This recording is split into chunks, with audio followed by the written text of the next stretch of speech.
The wheel is made up of 30 segments, and within each segment, which represents each day, there are 7 parts. The first part is where you record your dreams. The second is where you're recording your menstrual cycle. The third is the moon phase. And the fourth is where you're recording what you're feeling in your physical body. This section here is what you're experiencing in your emotional being. Then you have this section where you're looking at how you're feeling in your sensual body and your sexuality. And the last segment of the 7 is where you are giving yourself the opportunity to bring presence into your body and check in with your womb to see what is the feeling.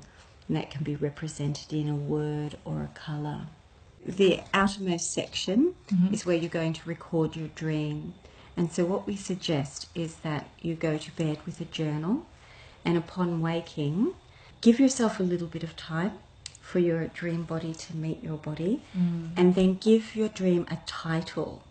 And that title will act as a cue so that when you try to remember it, sometimes can ignite that memory again of the dream. Day 1 is the first day of your bleed, and you mark it with a pencil, and you can indicate the depth of colour in relation to the flow that you're having. You can put purple dots in it to indicate clots.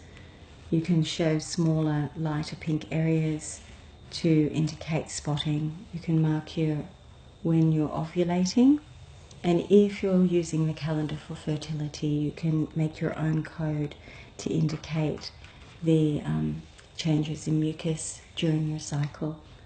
There's the phase of the moon. We're asking you to mark it yourself so that you can actually get into the rhythm and looking at the moon. If you live in an area where you can see it. If not, there's a lot of really good apps and you can track the moon. Okay. And also put the sign that the moon is in if you wanted to have the astrological sign as well.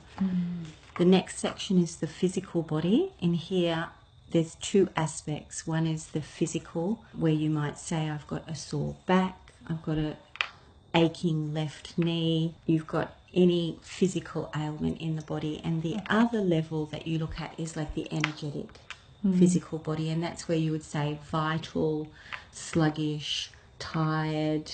In the next section, this is where you're marking your emotional being, and this is great to take a moment and just to really feel into your body and reflect what you've experienced over the day.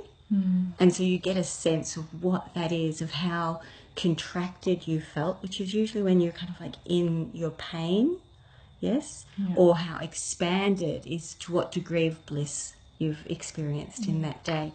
So from the innermost section is probably the most painful place in your emotional being that you can be. There's a lot of varying degrees between those 2 points, and any day that you're checking in, you're going to mark it with a horizontal line. And there's some days where it may go from quite expanded and blissful and then come down to really quite a contracted, closed place in your being. In the next section is where you're going to use a symbol to indicate how you're feeling in your sensuality and your sexuality. In the evening, just really let your breath drop down into your body and just feel into your yoni, or what's referred to as a vagina.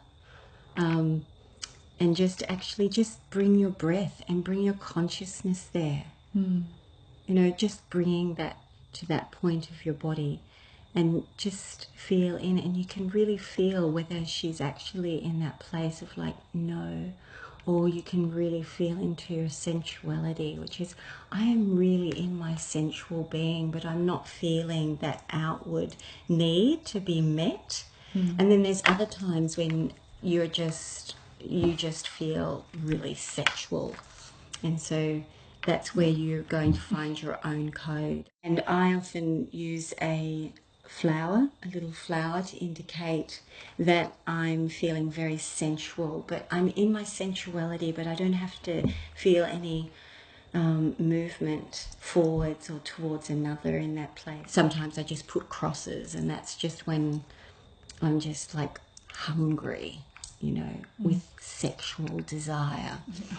And then And then just know. Sometimes when it's just like, no.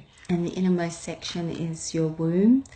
And it is in this section that it's great to just place your hand on your womb and just feel into what it is that you're feeling. And that can be shown on the innermost section with a colour. So it might be feeling full and ripe, or I use yellow, which means wanting attention. And it's because I've brought no attention whatsoever to my womb, and it's calling it. It can be dragging and heavy, flowing or light, and sometimes it actually feels empty. And so you can find any colour of your own choosing to indicate how you're feeling in your womb. That's the whole 7 sections of each day. And over a cycle, you're going to see the patterns start to emerge in relation to your dreams, your cycle, the phase of the moon, and how you're feeling in all of your bodies. Sounds exciting. It is. Yeah. It's really exciting. Yeah. Over a series of cycles as well, that's when you become even more informed of what your body's telling you. But more than anything else is that you will feel the shifts and changes in your cycles because you're simply giving 10 minutes a day completely to yourself. And that's what it's asking you to do, actually, every day, to slow down, to make this a part of your practice. And it's giving your body and all of your beings just love. This is for you. This is going to serve you. So please get your credit card out, go to the campaign site, make a pledge. There's amazing rewards. Together we can make this happen. So please do it now.